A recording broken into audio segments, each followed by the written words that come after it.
Mesdames, Messieurs, bonjour et merci d'être encore en direct sur Info TV. C'est reparti pour un petit tour. C'est reparti pour une nouvelle semaine en information, une nouvelle semaine de manière conviviale. Ce matin, nous sommes lundi politique. Nous marquons un arrêt important pour essayer de comprendre le dernier rapport de la commission France-Cameroun concernant tout simplement la guerre contre les indépendistes entre 1945 et 1971. Quel aura été le rôle joué par la France? En d'autres termes, nous nous poserons la question ce matin si la France a finalement reconnu ses péchés au niveau colonial.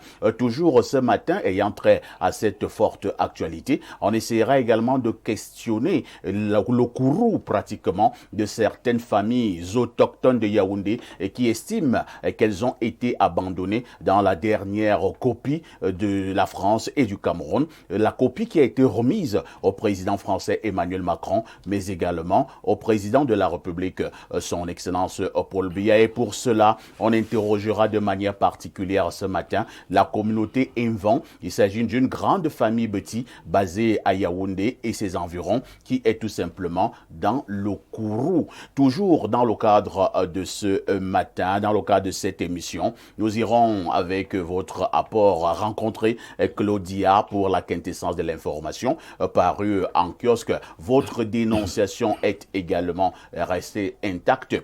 Tout cela se passe au canal 6, mais également au canal 317 sur Canal Plus International. Merci de faire confiance à Info TV, votre chaîne de télévision qui monte et qui monte encore. Et nous accueillons un chef traditionnel ce matin, Sa Majesté Marcel Francisco Alima Atama.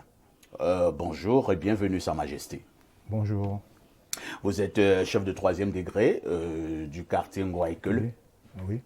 Comment se porte votre village qui est donc devenu un quartier, une ville? Oui, notre village se porte pas bien du tout parce que nous sommes indignés.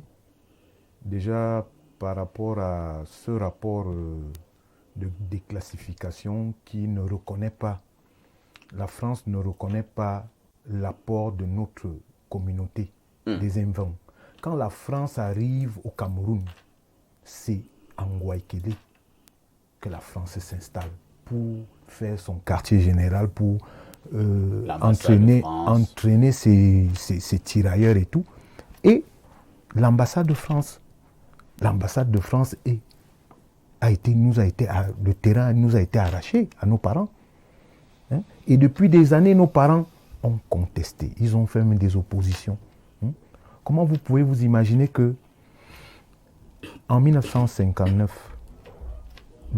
la France autorise à l'État camerounais, c'est un décret signé par le Premier ministre Ahidjo, autorise le Cameroun à faire un bail amphithéotique de 99 ans pour un prix symbolique, un franc symbolique. Donc, ils ont 7 hectares qui nous ont pris pour un franc symbolique. Sa Majesté, nous y reviendrons dans le cadre justement de ce débat. Nous pourrons comprendre votre courroux. À peine moi je vous dis bonjour, que vous commencez déjà à exprimer votre désolation par rapport à la dernière copie qui a été rendue au président Macron, mais également au président de la République, son Excellence Paul Biya. Bienvenue au programme, nous en reparlerons dans le cadre justement de ce programme. En face de vous, on accueille Alain Douk. Alain Douk, bonjour. Je salue profondément tous ceux qui sont déjà présents sur ce plateau. Je salue de façon chaleureuse tous les nombreux téléspectateurs en millions à travers le monde qui sont fidélisés à ce programme. Je salue tous les petits ingénieurs, ces grands artistes de l'ombre qui permettent que nous soyons reçus partout à travers le monde par la magie des ondes hertziennes. Je vais saluer de même en ce matin le top management de ce média qui continue de caracoler au plus haut. C'est un plaisir de me retrouver sur le plateau d'Espace Miné en ce matin pour une thématique au vitriol. On va certainement passer un grand moment de télé. Merci Alain Douk. À côté d'Alain Douk, on accueille également un habitué de ce plateau et qui est également un digne fils de Yaoundé. Certainement qu'il aura également des choses à dire. Lui, il est Mvok Tchumbala de la famille Mvoro Wochok. Bernard Ouna, bonjour. Bonjour Parfait ici, bonjour à votre panel, bonjour à vos nombreux téléspectateurs. Parmi les téléspectateurs, il y en a qui sont basés en Belgique, à Dour précisément, qui se sont constitués en fan club et m'ont chargé de vous transmettre leurs sincères félicitations pour le travail que vous abattez ici, ainsi que toutes vos équipes. Merci. Le maire de cette ville, qui est membre de ce comité de soutien, un fan club, qui s'appelle Di Antonio, les maires de la ville de Dour, c'est en Belgique, dont le fan club est constitué de Mireille Mban, Denis Patou, Sandrine Owona, Ryan et Roxane. Donc ils sont une quinzaine de personnes. Ils ont souhaité qu'on leur dise bonjour ce matin. Ils souhaitent, le maire que j'ai eu au téléphone dans la nuit vers minuit, souhaite que Espace Miné fasse un crochet de ce côté de Dour en Belgique pour un petit repos. Question de manger un peu de foie gras en buvant du bon vin. Et évidemment, parfois ici, ce fan club a souhaité que je vous donne votre numéro pour qu'il rentre en contact avec vous. On l'a dit, merci. Hein, merci donc à ce fan club. C'est fan club Espace Miné. Espace Miné, qui vous Espace suivent Miné religieusement en Belgique tous les jours. Au niveau de la ville de Dour. Dour. La ville de Dour. Bien des choses donc à Monsieur le maire et maintenant à tous les membres de ce fan club Espace Miné du côté de la Belgique. Maintenant, est-ce qu'Espace Miné peut faire un tour en Belgique? J'ai dit oui, c'est possible, pourvu que toutes les commodités soient Tout à fait. assurées. Le maire vous suit. D'accord. Le maire de Dour Donc, vous monsieur suit. le maire, essayez de voir comment arranger toutes les commodités et on verra la disponibilité des espaces minés à prendre l'avion pour la Belgique. Bien des choses encore à ce fan club et plus particulièrement bien des choses à monsieur le maire du côté de la Belgique au niveau de la ville de Dour. Tout à fait. Bernard Ouna est journaliste et directeur de publication du journal La Vitrine. En face de Bernard, on accueille notre consultant. Il s'agit de Pierre Blériot-Niemek, Claudine, fils de Boumiebel, et restera le descendant de Boumiobe, certainement qui sera également très à l'aise ce matin lorsque nous allons évoquer ce rapport de la Commission France-Cameroun concernant la guerre contre les indépendantistes dans notre pays entre 1945 et 1971. Pierre Blériot, bonjour et bienvenue au programme. Bonjour, parfait ici et merci de m'accueillir sur ton merveilleux panel. Je suis heureux d'être là ce matin. J'ai passé un bon week-end, surtout un bon dimanche. Hier dimanche, j'avais l'anniversaire d'un de mes enfants, Adiel Niemek, et le deuxième a son anniversaire aujourd'hui, David Chotung. Donc hier, on a célébré les deux anniversaires, comme vous pouvez voir. En image. Oui, voilà. Là, c'est Adiel Niemek. Oui, il avait 3 ans hier. Voilà. Et voilà, c'est lui-là. Je suis donc très heureux. Son grand frère aussi avait 12 ans. C'est lui qui est à côté là. Oui, David avait 12 ans. Donc à la maison, en restreint, on a coupé le gâteau. Donc j'aide le plus petit à couper le gâteau. Ça s'est passé. J'étais donc très heureux. Adiel Niemek et David Chaud. À côté d'eux, je suis heureux aussi ce matin parce que j'ai 2 sœurs qui ont une sœur et une sœur. La sœur, c'est Yvonne Ernestine Loga, depuis Douala, à qui je souhaite joyeux anniversaire. Ma belle-sœur, c'est Ngoba Djek Françoise à Douala également, qui est PDG de Beauty Air. Elle a 1 an de plus aujourd'hui. Quand j'ai dit cela, je vous souhaite à vous sur le plateau une très belle semaine. Vous n'avez pas pu vous reposer. Pas du tout. Nous ne nous reposons presque jamais, hein, vous et moi. Je souhaite également. Nous avons la même cravate, j'ai pu constater. Ouais, pratiquement la même cravate. Quelle coïncidence. Vous avez un costume carrelé. Tout à fait. Oui, je vous ai dit que je suis dans une nouvelle tendance. J'apprécie de plus en plus les costumes carrelés. Les costumes carrelés. Moi, j'ai un costume vert. Oui, vous savez, un sapeur n'a pas peur des couleurs. Voilà, c'est vous qui me l'avez enseigné. Oui, bien entendu. N'ayez pas peur. N'ayez pas peur. On peut porter le jaune. Les costumes. Oui, la semaine prochaine, j'aurai un costume jaune. Oui, et ça va encore faire bouillir les réseaux sociaux. Bon, vous savez que mon costume carrelé Bordeaux a fait bouger la toile. La semaine prochaine, ce sera un costume jaune. Un sapeur n'a pas peur des couleurs. Pierre Blériot, je vous suggère de garder le microphone cette fois-ci pour la sagesse de ce début de semaine. Alors la sagesse de ce début de semaine dit Nos ennemis ne nous détestent pas forcément. Ils détestent très souvent ce qui nous réussit. On peut reprendre. Nos ennemis ne nous détestent pas forcément. Ils détestent très souvent ce qui nous réussit. Ça veut dire quoi? Ça veut dire qu'en général, vous ne verrez pas qu'on déteste ceux dont les actions ou les activités échouent. Tout à fait. Oui. Donc, ce n'est pas toi ici qu'on déteste. C'est le fait que les choses que tu fais réussissent. C'est ça qu'on déteste. C'est le fait que Espace Miné caracole. Si tu veux qu'on ne te zénith déteste, des meilleures émissions. si tu veux qu'on ne te déteste plus, ne réussis plus. Et personne ne te déteste. Personne ne te déteste. La preuve en est que personne ne déteste un fou. Voilà, Les fous qui voilà. passent en haut là. Il y a Donc, même des, que de haine il y a pour même eux. des émissions qu'on ne déteste pas. Il y a des consultants qu'on ne déteste pas. C'est- Un jour, on m'a mis sur une liste avec d'autres consultants. Et vraiment, De quoi ris-tu? le monde est injuste. Hein. Ah bon? Le monde est très injuste, mais vivant seulement. Il y a les choses incomparables. Non, non, moi, ce n'est pas les affaires. Le monde est injuste. Parce que normalement, certains de ces consultants auraient dû dire la vérité à ceux qui ont, À qui? à ceux qui ont fait ce genre de choses. Ils font ce qu'ils Non, trouvent. Je vais dû leur dire que c'est deux écoles. Il y a l'école de la sagesse et puis il y a le brouhaha.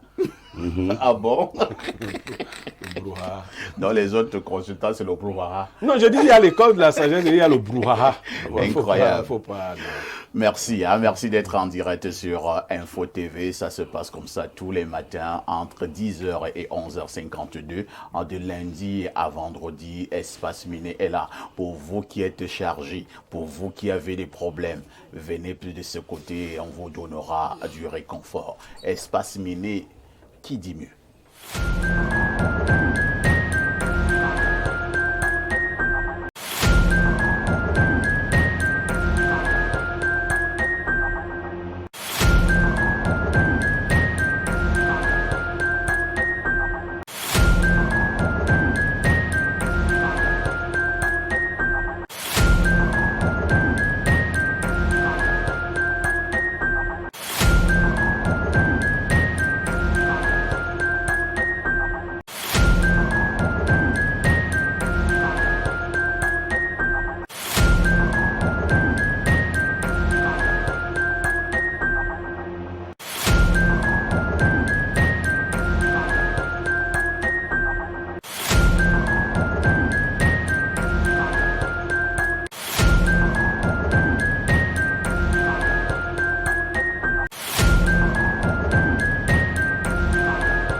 Claudia Antia, bonjour. Bonjour, parfait ici. Bonjour à tous les téléspectateurs d'Espace Miné qui nous retrouvent nombreux ce lundi matin. C'est un plaisir. Particulièrement resplendissante ce matin. Hein? Ah bon? Merci, c'est gentil. Vous êtes étincelante. Comme vous le dites très souvent, la petite étincelante. Vous Je êtes réponds présent. époustouflante. Quelqu'un vous a dit ce matin que vous étiez séduisante? Pas encore, vous êtes les premiers à me le dire. Et le voisin n'a pas dit que vous étiez excitante. Claudia, Oui, parfait ici. comment a été le week-end? Le week-end a été super. J'ai passé un très très bon week-end, vraiment. De Vous votre êtes côté? reposé? Ah non, formidable. J'étais au village parce qu'il fallait conduire à leur dernière demeure un oncle et une cousine. Oui. Et ils étaient de la même famille, donc on les a enterrés. Donc c'était deux corps, Oh là là. un oncle et sa nièce. Ça L'oncle est d'abord mort, je pense une semaine après, au moins l'oncle était encore à la morgue, sa nièce aussi est décédée. On a donc attendu organiser les obsèques des deux au même moment. Donc il y avait une tombe à côté, l'autre tombe de l'autre côté, deux cercueils. En Colombo. Non, c'était pas en Colevent, là-bas c'est Combitier. Non, parce que Donc c'est on à a- 2 km de Colevent. On Mais allait- c'est la même famille. Non, on allait déjà parler de vous, hein, parce que Bernard Ouna est fâché. Non, vraiment, Non, pas ne, chez moi. ne nous fatiguez pas. Vous comprenez. Non, pas chez moi. Voilà, heureusement, C'était un parce que- village voisin. Oui, oui. Mais c'est Bernard, la même famille. On allait déjà parler. Vraiment, calme la Mais jeune. cette fois-ci, vous êtes monté d'un cran. Vous prenez à 2-2. Deux. Vous preniez 1-1, maintenant c'est 2-2. Non. Donc, on dira donc merci ce matin à toute cette grande famille Mebarkonon qui est allée accompagner à leur dernière demeure ses 10 fils, dont le fils et une fille. Bien des choses à notre Zomlo, c'est le Zomlo de notre famille. Il s'agit de l'ancien recteur de l'université de Douala, le professeur François-Xavier Etoua. C'est lui qui a tout organisé. Et c'est lui qui donnait la direction de tout, sans oublier son illustre épouse. Hein. Nous l'appelons affectueusement Maman Aline. Bref, bien des choses à tous les Mebarkonon qui nous regardent ce matin. Claudia, oui, parfait. Que disent les journaux? Parfait ici. Voici les événements qui ont marqué l'actualité au Cameroun ces dernières 24 heures. Avec le tri hebdomadaire La Météo, voici ce qu'on doit retenir. En page 4 ce matin, vous trouverez l'actualité concernant Michel Ange Angouine. Tonton Emma avait un caractère bien trempé et admirable. L'ex-Minfopra, conseiller technique au ministère de la Justice et élu de l'Est, a rendu un vibrant hommage à son beau-père, l'ancien ministre et membre du Conseil constitutionnel, Emmanuel Bondé, lors de ses obsèques officielles ce 1er février. À la une de ce journal, Dieudonné Mveng parle de l'explosion d'une conduite d'eau et Lundu et Somba au secours des sinistrés de Ngousso. Le ministre de l'Eau et de l'Énergie a ce 31 janvier effectué une visite de solidarité et de compassion aux familles touchées par le drame dans ce quartier de Yaoundé, accompagné du DG de la Camwater, Blaise Moussa. Le minier leur a également présenté les condoléances du chef de l'État. À retenir également ce lundi avec le quotidien Info Matin, deux actualités également à retenir. En page 2, vous retrouverez l'actualité concernant le riz Big Joe, qualité assurée, preuve à l'appui. La conférence de presse organisée ce 31 janvier à Yaoundé par la société Avanti, représentée par son DGA, Clétous Tinda Fedio, et son conseil Maître Ngor Batadak, épouse Bana, qui a permis de rassurer les consommateurs. On parle également de politique. C'est dans cette actualité qui fait la une de ce journal présidentiel 2025. Ndongo Biko mobilise la base pour le plébiscite de Paul Biya. Apprend-on en page 3. L'actualité concernant la présidentielle 2025 fait également la une du journal Cameroun Tribune. On parle de communion autour de Paul Biya. L'actualité détaillée est à retrouver de la page 6 à 7 ce matin. Même son de cloche avec le messager. Le journal de Feu Pius Ndiawe parle également de la présidentielle 2025. Ici, l'on s'interroge jusqu'où ira à Tangadi. Comment le ministre de l'administration territoriale fabrique de nouvelles alliances pour baliser le terrain à Paul Biya en vue du scrutin d'octobre prochain. La page 3 nous renseigne davantage sur cette actualité. On parle également de la présidentielle avec le Zénith en kiosque ce premier jour de la semaine. On parle donc de Luc Messi à Tangana qui joue avec le feu. Ce qu'il faut savoir, c'est qu'en lançant sa campagne d'assainissement de la ville de Yaoundé en cette période de tension palpable, le maire de la ville n'a certainement pas mesuré toutes les conséquences liées à son acte. Les Yaoundéens, comme toutes les populations camerounaises, vivent aujourd'hui dans une paupérisation. À nul autre pareil, leur ôter le peu qui leur reste à travers les casses et autres est synonyme de les pousser au soulèvement. La page 3 nous renseigne davantage sur cette actualité. Comme annoncé par le quotidien Info Matin, on reparle avec mutation du riz Big Joe. Georges Alain Boyomo fait ce matin de troublantes révélations décrites à Yaoundé sur les traces d'une cargaison de 8000 tonnes controversées. La page 7 nous renseigne davantage. Vous retrouverez également dans ce journal d'autres actualités, notamment l'information concernant l'affaire Martinez-Zogo. En page 2, l'on nous dit qu'Eko n'a engagé aucune négociation. Et puis en page 5, on parle de reconstruction du Sud-Ouest, la banque islamique satisfaite et puis enfin l'université de Yaoundé 2 cap sur la revitalisation. L'information est à lire en page 8 de ce journal paru en kiosque ce matin. L'on poursuit avec l'actualité concernant le riz Big Joe. Cette fois-ci, on lit le journal La Nouvelle, rien à craindre. On nous apprend ce journal, le riz Big Joe vendu à 15 000 francs CFA le sac pour lutter contre la vie chère est de bonne qualité. Nous apprend ce journal. Également, ce tabloïd nous propose pas mal d'actualités. En page 2, on parle d'étoudis. Les officines occultes ont repris du service. Et puis du côté de la France, Mayus Ekumu n'est pas dans une secte, nous apprend ce journal en page 2. Et puis en page 4, Dr Chi Assafor, grand officier de l'ordre de la valeur, affaire à tout consupé. Vous lirez cette information de la page 9 à 11. La mafia au secours de Lazarotou. Et puis enfin, transfert illicite des capitaux. Les curiosités de cette sulfureuse affaire sont à lire en page 8. Poursuivons avec l'actualité concernant le riz Big Joe avec le témoin. Cette fois-ci, sorcellerie en plein jour, un riz de qualité vilipendé par les lobbies antipatriotes, nous apprend ce journal dans sa parution du jour. On change de cap, on parle de toute autre chose.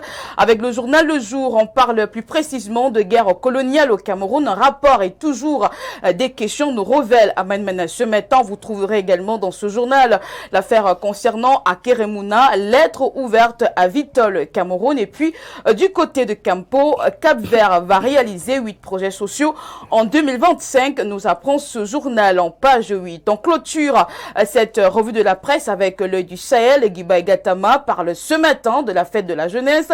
Des sous-préfets piétinent les directives du MINAD, nous apprend ce journal. Et puis également, vous retrouverez du côté du Logon et Chari, élection sous tension à la tête du canton de Mazera. La page 3 nous renseigne davantage. Du côté de Garoua, les boulangers à l'école de l'usage des farines locales. Et puis enfin, à Tcholiré, du matériel militaire saisi par des gendarmes, nous apprend ce journal paru en kiosque ce matin par Faïssi.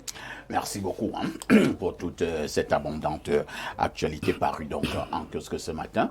Claudia, il ne me reste qu'à te souhaiter comme d'habitude un excellent début de semaine. Bonne semaine à vous également par Faïssi et surtout bonne suite d'émission. À demain 10h. À demain 10h. Claudia, n'oublie jamais le conseil. Tout ce qui brille n'est pas or, ma petite Claudia. Reste très très prudente. À tout de suite pour la suite.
La dénonciation restera ce fait de société qui vous énerve. Si vous êtes victime d'abus, une seule adresse Info TV et Pierre Blérun-Yemek fera le reste. Comme d'habitude, Pierre Blérun nous livre la dénonciation de ce matin. Parfait, ici c'est un époux triste, je dirais même attristé par le comportement de son épouse qui est venue me voir. Voici le effet qu'il reproche à son épouse. Ils sont mariés depuis plus d'une vingtaine d'années, 23 ans par là. Il a trouvé son épouse mère d'une enfant, une fillette, et il garde la fillette. faut-il le dire, lui n'a pas fait comme d'autres reconnaître sur les papiers, mais il fait tout pour la fille. Il faisait tout pour la fillette qui est aujourd'hui une femme. Soit dit en passant, elle est en train d'achever ses études de médecine en France.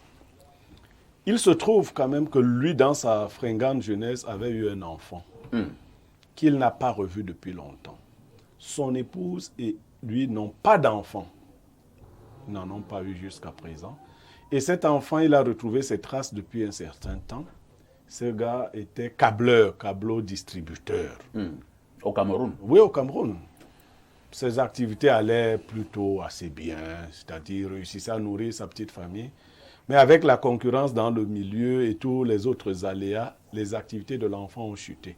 Le garçon est âgé de 27 ans. Le père a donc décidé, pour cet enfant, pour qui n'a rien fait jusqu'à présent, d'apporter un soutien à son fils. Soit dit en passant, il a construit un camp et il y a des dépendances. Première mesure qu'il a décidé de prendre, c'est que le fils vienne habiter une de ces dépendances pour qu'entre eux, ils puissent déjà reconstituer le lien. Ça, c'est lui qui le dit. Parce qu'il se dit, il lui doit beaucoup. Et ensuite, qu'il puisse voir comment il peut accompagner les activités de son fils, parce qu'il s'est rendu compte que son fils a beaucoup de génie dans l'entrepreneuriat. Il n'a pas échoué faute d'intelligence, mais les aléas. Tout à fait. Alors, parfait, la femme s'y oppose radicalement. Il paye près de 7 millions de francs par an pour les études de l'enfant de la femme en France. La femme s'oppose radicalement au fait que cet enfant vienne habiter le camp, mais encore plus qu'il reçoive le soutien financier de son père. C'est une femme au foyer, mais c'est elle qui gère les cartes bancaires de son mari. C'est l'amour. Elle a bloqué les cartes depuis un certain temps. Elle lui a dit qu'il devait se conformer. Elle ne veut pas de désordre chez elle. Voilà la situation. C'est un monsieur visiblement très posé, très tempéré, parce qu'il me le racontait et j'avais l'impression qu'il racontait l'histoire de quelqu'un d'autre. Qu'il me narrait l'histoire de quelqu'un d'autre. Je lui dis, monsieur, il s'agit de vous-même. Il dit, oui, mon fils, c'est moi. C'est mon fils. Ainsi de suite. Donc, j'ai jugé que cette problématique méritait qu'on s'y penche ce matin. Merci, Pierre Blériot. Le monsieur a à peu près quel âge? Il est dans la soixantaine. Dans la soixantaine. Et sa femme? Elle est dans la cinquantaine. La cinquantaine. Et le jeune homme a 27 ans. 27 ans. Merci. Nous passons d'abord la parole à Alain Douk. Alain Douk, votre réaction? Pris de chaud par cette histoire assez bouleversante, je dois le dire. Et nous avons là une illustration de ce que peut être l'étendue de l'égoïsme de certaines femmes, de certains humains. Les gens oublient plutôt rapidement. Les gens ne pensent qu'à leurs intérêts. On a une mentalité de plus en plus égotique de certaines personnes. Et là, on a l'illustration au travers de cette dame. Comment on peut s'accommoder de telles choses? Non, ce qu'elle fait n'est absolument pas normal du tout. C'est-à-dire qu'elle a décidé de botter sur la touche la raison. Parce que là, en matière d'équité, elle-même voit, et tout le monde, on n'a pas besoin de faire un sondage là-dessus, tout le monde verrait qu'il y a un souci d'équité. Ils n'ont pas eu d'enfant, son époux et elle.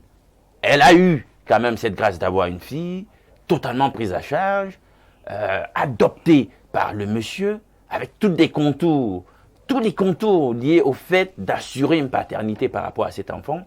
Et le jour où, d'aventure, il apprend comme ça que ce n'est pas perdu, bien qu'il n'ait pas eu d'enfant biologique avec sa femme, il a quand même par le passé eu un enfant, il a une postérité. Son nom, vous savez, dans nos réalités sociologiques en Afrique, et même sous d'autres cieux, son nom sera pérennisé. Et là, avec quelqu'un qui est son sang et qui est un enfant mâle, vous voyez toute la symbolique en réalité qui accompagne le fait que cet enfant mâle existe. Ça devrait être le motif et le prétexte d'une réjouissance en réalité particulière et signifiée de la part de l'épouse, si elle était une bonne épouse. Mais là, on voit que c'est carrément le phénomène contraire qui se produit. Elle est mécontente, elle est amère. Et elle va jusqu'à se permettre des choses qu'elle ne doit pas se permettre. Madame, de quel droit vous ne travaillez pas? Vous êtes femme au ménage, votre mari vous a aimé, il a regardé à votre façon d'être à un certain moment donné de la vie, il a vu qu'il pouvait vous faire confiance. Bien que vous ne produisiez rien sur le plan financier, il Enfin, vous assume. avez peur de dire que c'est une consommatrice.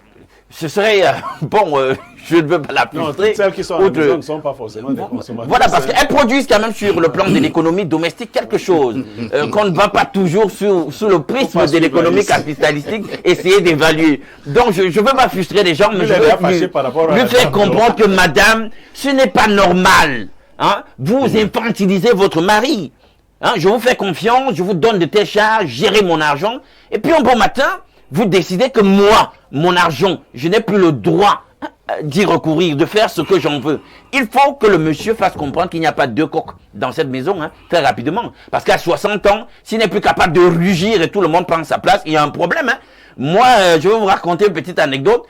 Mon défunt grand-père paternel, j'ai constaté que ce monsieur, même dans sa vieillesse, on rigolait pas avec lui. Et pourtant, c'est un monsieur qui a fait quasiment presque des garçons. Hein? Mais ce monsieur, je dis, même dans sa vieillesse, qu'il prenait une position, chacun se rangeait. Donc je pense que là, il y a quelque chose qui manque. Il y a quelque chose qui manque. Lui aussi, il s'est montré faible à un certain niveau. Cette dame ne se permettrait pas ça s'il avait à un certain moment montré de la verbe dans sa façon de gouverner ce foyer-là. Merci Alain Douc, Bernard Orona. Le monsieur est donc venu voir Pierre Blériot. Le monsieur s'occupe de l'enfant de la dame qu'il a récupéré étant encore toute petite et qui maintenant est en train d'achever ses études en médecine du côté de l'Europe. Et cet enfant de son épouse lui prend pas moins de 7 millions de francs CFA. Et lorsque le monsieur, lui, veut également s'occuper de son propre fils, la dame s'oppose. Et Blériot a ajouté radicalement. Je pense que cette dame, il faut le dire comme ça, elle incarne la méchanceté et l'ingratitude. Elle est dangereuse. Je pense qu'elle mérite d'être exorcisée parce que avoir un comportement pareil face à un homme qui t'a tout donné, parce que reconnaître sa fille qu'elle a faite hors mariage et lui donner autant de privilèges, autant d'avantages, jusqu'à elle sortira bientôt médecin, je crois que cette femme devrait penser au moins à ce côté-là avant de poser des actes pareils. Cette femme également devrait comprendre que avec son mari, n'ont pas eu d'enfant au foyer et que honnêtement, si par extraordinaire, ce monsieur retrouve un enfant qu'il a fait dans sa jeunesse, c'est de bon ton que la femme admette, intègre cet enfant au sein de la famille afin qu'il constitue, même s'il faut le dire comme ça, une famille reconstituée. Je crois qu'il y a un problème sur lequel moi je voudrais vraiment m'appesantir, c'est le comportement de l'homme.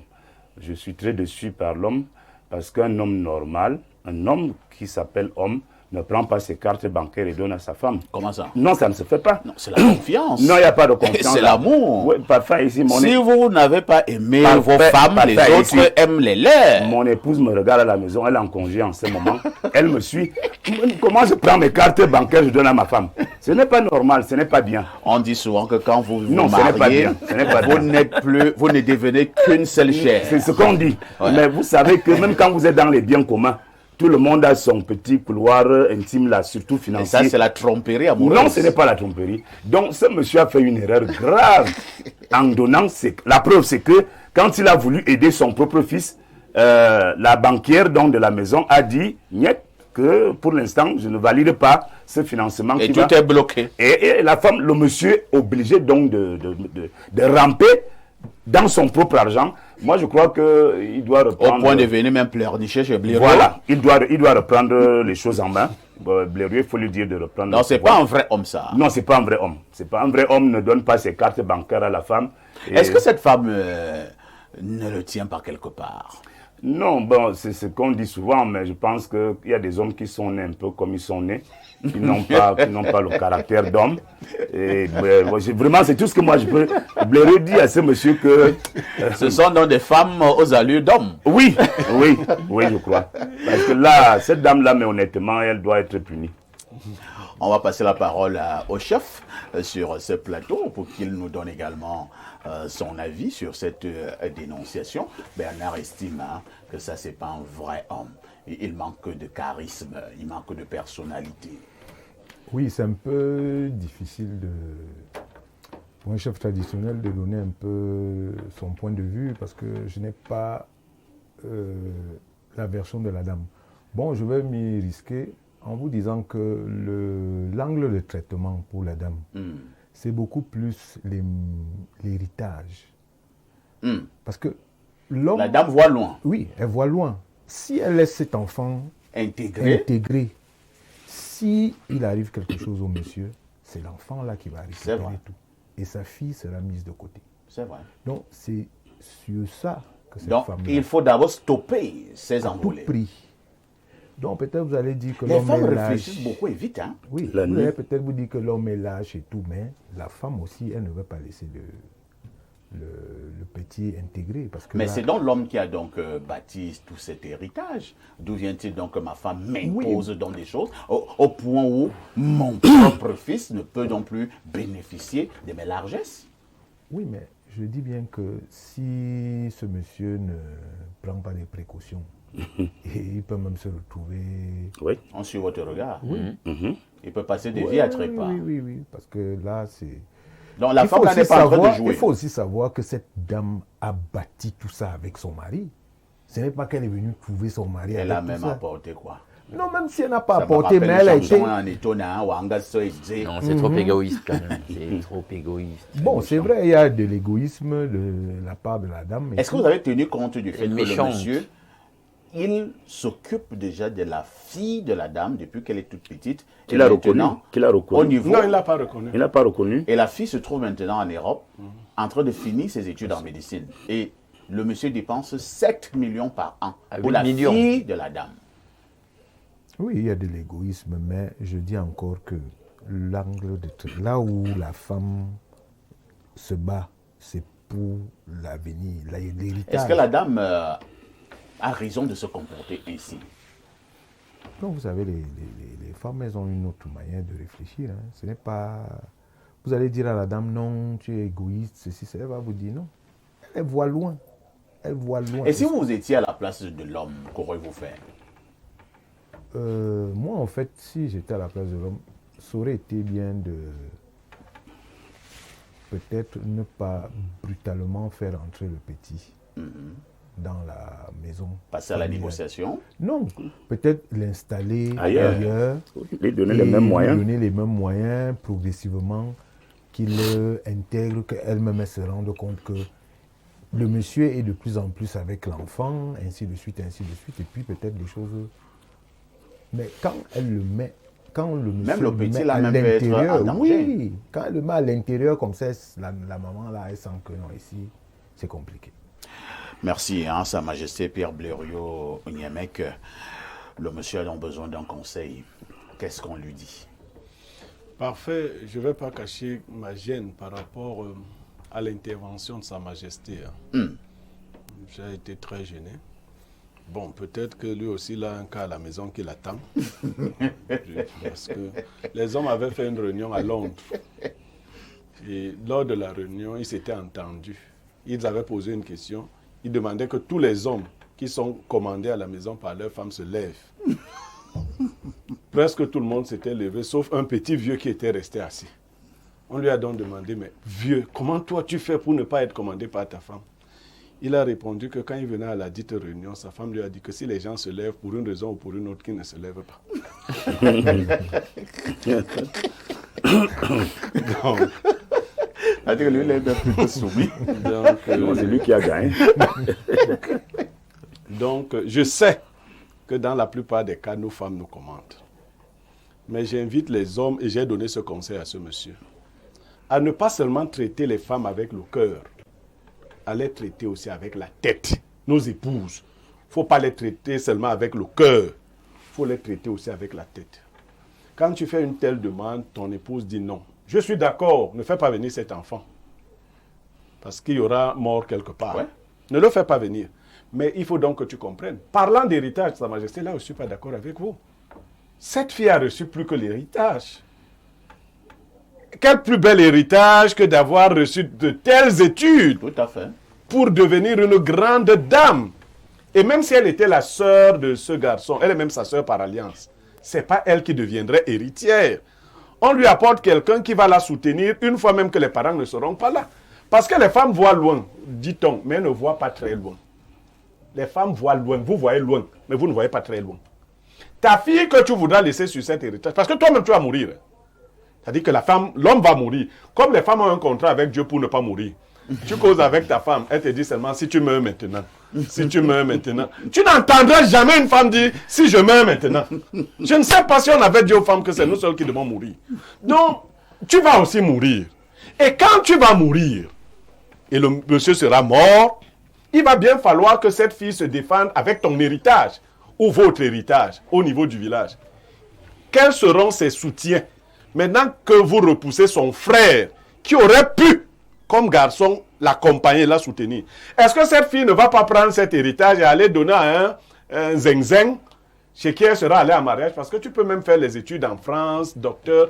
Tu viens ici, un rastaquaire te prend. Tout à fait. Il y a donc ça. Qu'est-ce que je vais conseiller à ce monsieur? De ne pas entrer dans un conflit ouvert avec sa femme. Maintenant, de comprendre qu'il a deux adversaires. Il a sa femme et sa fille. Parce que sa fille, je lui ai demandé, est-ce que ta fille est au courant? Il a dit oui. Qu'est-ce qu'elle a dit à sa mère?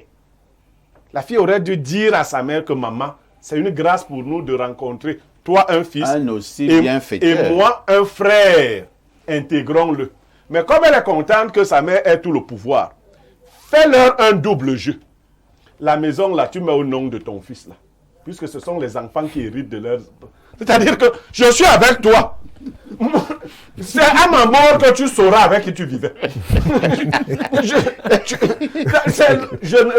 Désormais. On te suit à la maison, hein. Qui me suit? Est-ce qu'on joue avec? Ah, mais c'est ça, rappel. Oh non. Non, moi qui me suis. Est-ce que tu peux... C'est pas moi que tu peux avoir ce genre de problème. Tu as ce genre de... Je te fais partir. Moi, je te fais... D'ailleurs, tu sors immédiatement. Tu fais descendre les escaliers de la maison. Allez, tu te retrouves dehors. Mais comme je ne peux pas toujours donner les mêmes conseils à tout le monde, fais-lui donc le jeu qu'elle a voulu te faire. Reste tranquille. Si loge ton fils hors de là, tu commences à lui donner les moyens, à l'accompagner. Tout est bien, tu le reconnais devant témoin, devant un tribunal, tu fais tout. Tu es bien, il est ton unique héritier. Tu vends même certains biens, tu lui remets l'argent. Parce que tu vas la... Il faut la cisailler par les pieds. C'est à ta mort. Qu'elle se rendra compte. Quand on va venir... Après l'enterrement. Après ton enterrement. Parce que si on est ça avant l'enterrement, elle va insulter ton corps. Voilà. Quand tu auras enterré et tout, la famille sera rentrée. Le dernier rassemblement qu'on fait souvent là. Le notaire, le notaire vient et il lui montre que non, maman, voici ton bien. Voilà, le reste là, s'il s'appelle Kepcho, c'est Kepcho qui a tout ça. Elle saura. Merci Pierre Blériot. Lisons rapidement les nombreux messages des téléspectateurs. Bonjour parfait, il y a tout un panel. Cet homme peut porter plainte auprès des autorités judiciaires. Donc, il pose une question. Ça me dépasse, Blériot a raison sur toute la ligne. C'est Paul de Guider. La plainte ne va pas l'aider. La plainte va vous faire quoi? Ça va même empirer les choses. Bonjour, parfait. Je suis d'accord avec Blériot. C'est Germain Ga depuis Yaoundé. Autre message ce lundi matin. Bonjour. Bonjour, bonjour le plateau, s'il vous plaît, je peux avoir le numéro de téléphone de monsieur Blériot Pierre. Moi, c'est monsieur Tchafar Romain, je réside à Soie. Merci et bonne émission à vous. Il faut venir à Info TV. Autre message ce matin. Bonjour monsieur Aïssi, je pense que ce monsieur manque certainement de caractère vis-à-vis de sa femme. Je trouve que c'est un foyer pas équilibré. On dirait que la décision de cette femme est dominante et qu'il cherche à s'imposer par la sagesse. Il a quand même 60 ans. Il doit avoir l'ascendance dans tous les sens du terme sur sa femme. Moi, à sa place, je récupère mes cartes bancaires. C'est Brooklyn de Douala. Blague, Tu crois qu'on récupère seulement ça comme ça? Je pense que quand vous voyez d'avoir une femme comme ça, est-ce qu'elle n'est pas dans le jeu? Si elle pouvait récupérer, là, elle a récupéré. Ce n'est pas que tu viens seulement, tu dis donne-moi. Bonjour, parfait. Concernant la dénonciation, tu dis que c'est normal que la femme garde la carte bancaire. Blériot, qui a 5 femmes, doit donner sa carte à qui? À la 5e. Non, moi, même le numéro Orange Money, personne. Même le code Orange Money, Personne ne connaît. Voilà. Ça, c'est bien ça. Autre message ce matin. Bonjour, parfait ici. Très bonne émission. La sagesse du jour de M. Blériot confirme la raison de nos souffrances dans nos services. Nous transmettons uniquement ce que nous avons reçu de nos parents, de nos grands professeurs encadreurs. Doit-on donner à la société ce qui ne construit pas? Ce n'est pas possible. Nous devons pourtant donner aux autres ce qui ne nous détruit pas. C'est Vincent de Paul Desmanas. Autre message ce jour. Alors, bonjour. Pour l'histoire du jour, il ne faut pas accuser la femme. C'est l'homme le problème. Un mot type. Cette femme est une punition que la nature lui a donnée. C'est Jean-Désiré de Boyard. Autre message ce lundi matin. Bonjour à vous et félicitations pour tout ce que vous faites tous les jours. Que l'homme ne lâche pas son enfant, qu'il récupère ses cartes bancaires. L'homme doit se séparer de cette sorcière sans prendre en compte tout ce qu'il a fait à l'enfant de sa femme. Elle se bat pour l'héritage en oubliant le facteur Dieu. Il y a même des moments, tu veux même te séparer de quelqu'un. La personne te dit, je ne pars pas. Que tu peux même la force de te séparer. Tu sais qu'elle t'a préparé dans quelle manière? Les gens ont des caisses dans la maison. Hein. C'est-à-dire que tu n'as même plus besoin d'une femme. La femme là te dit que tu vas seulement être avec moi. Et elle continue à te torturer. Bonjour Perfecto, je serai direct. Cette femme est un monstre, cet homme un gros trouillard. Et la seule chose que j'ai à lui dire est, gare, tu es un homme mort. C'est Dr William Sameux depuis Douala. Autre message ce lundi matin. Bonjour parfait à ici et à tout ton panel concernant la dénonciation du jour. Cette femme est une sorcière. Quand on dit aux hommes d'éviter les mères célibataires, ils ne comprennent pas, n'est-ce pas? Il est mature et qu'ils apprennent au périsse, comme dit Varin Ngolo. Autre préoccupation. Quelqu'un a besoin d'un conseil. Moi, c'est ce que vous lui dites. Bonjour le panel. Pour un couple qui n'a pas eu d'enfant et le monsieur s'occupe de son enfant à elle, sans limite. Cette femme est d'un égocentrisme de haut niveau et c'est même une sorcière. En temps normal, c'est elle qui devrait assurer la bonne intégration du fils à son mari. C'est Blanche de Douala qui envoie cette préoccupation. Bonjour le plateau. Le monsieur n'a pas besoin de se plier et surtout s'il n'a pas fait l'erreur de donner le code à sa femme. Il fait des opérations au guichet sans problème. Monsieur Ndoumbe à Douala. Je vous dis toujours que vous blaguez. Tu crois qu'elle a les cartes sans le code? Vous blaguez. Allez même faire des rétro-guichets comment? Peut-être la femme de manière régulière va vérifier ce qui est dans les comptes. Non, dès que tu fais une opération, ça signale dans le téléphone. Voilà. Bonjour à tous sur le panel et bon début de semaine à vous. En ce qui concerne l'histoire du jour, je vais commencer par cet adage. C'est la patate qui a été laissée, on la mange crue. Désolé de le dire, mais cet homme est une femmelette. Ton propre sang, c'est ton sang. Tu peux entretenir l'enfant d'un autre sans problème, mais quand il s'agit de ton propre enfant, il faut débattre et c'est absurde.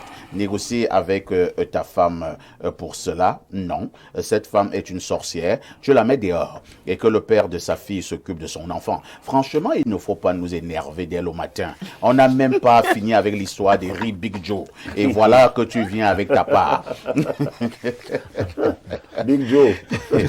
C'est signé Monsieur Original depuis la prestigieuse ville des Écas. Original. Prestigieuse ville des Écas. Bonjour les démineurs, Alain Douk. Tu me mets au travail avec la gromologie. Parfait pour la dénonciation. Cette femme est une sorcière. Elle a envoûté cet homme. Ceci ne s'explique pas. L'homme doit vraiment sortir de sa tendresse et faire valoir son autorité suprême. Et c'est signé Emmanuel de Colondon. Une touche pause s'impose.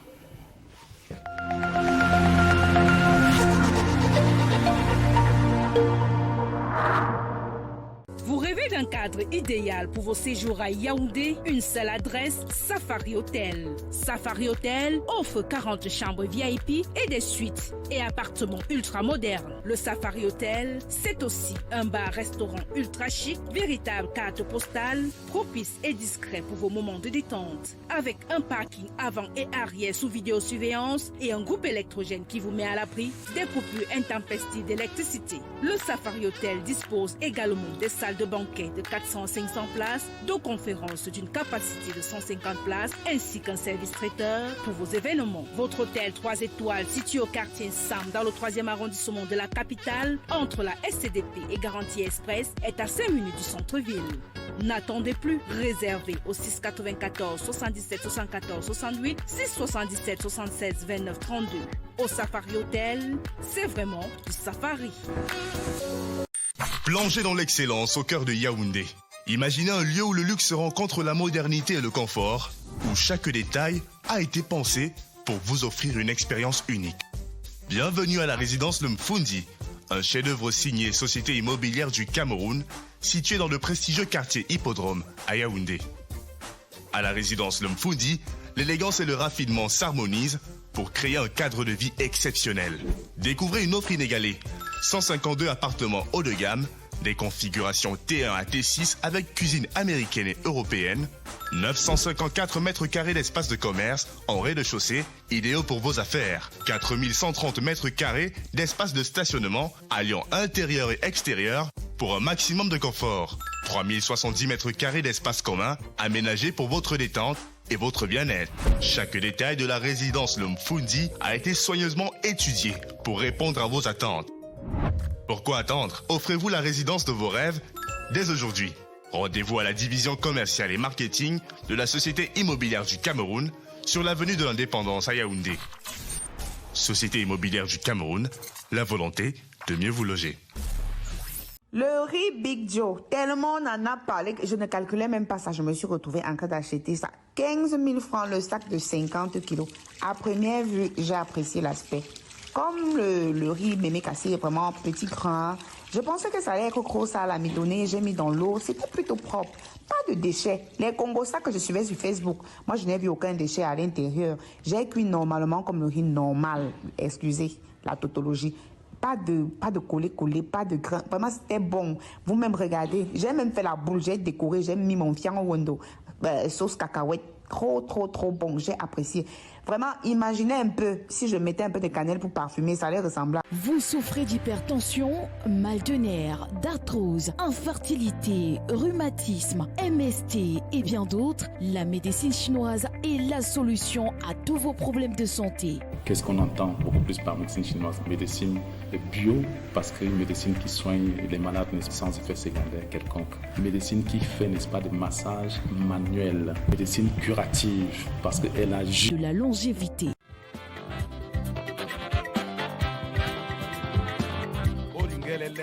Pour tous vos événements administratifs, campagnes de communication, concerts géants, meetings politiques, cérémonies de mariage, une seule adresse. Pro Sound and Light Cameroun. Pro Sound and Light Cameroun met à votre disposition une sonorisation high-tech, piano, console de mixage, ampli, micro HF et ce n'est pas tout. Pro Sound and Light Cameroun, c'est aussi le rendez-vous avec l'écho des haut-parleurs pouvant couvrir des lieux de 500 à 5000 personnes. Briller avec un système de lumière intelligente sur des podiums modulables. Pro Sound and Light Cameroun est situé à Olembe, Dubai City. Contact 654 85 81 03 673 58 07 62. Pro Sound and Light Cameroun, animez vos événements avec le bon matériel.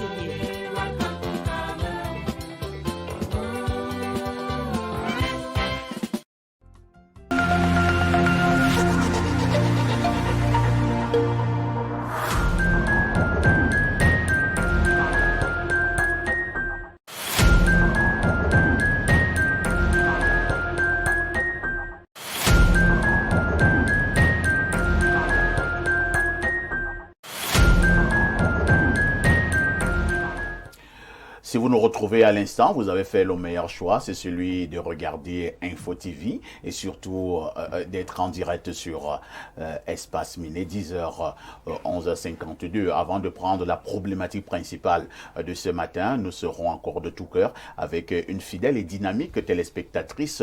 Elle s'appelle Lynn Vendeur. Elle a 1 an de plus ce matin. Donc, joyeux anniversaire, Lynn Vendeur. Elle est née un 3 février aujourd'hui, donc c'est ton jour. Joyeux anniversaire. Elle vit du côté de l'Hollande. Elle est actuellement au Cameroun. C'est également, comme nous l'avons dit, une fidèle téléspectatrice. Je pense que le partage du gâteau ou alors du namangwan et tout ce qui va avec, ce sera ce soir à Yaoundé avec des invités triés sur le volet. Donc joyeux anniversaire Lynn Vendeur, camerounaise vivant du côté de la Hollande.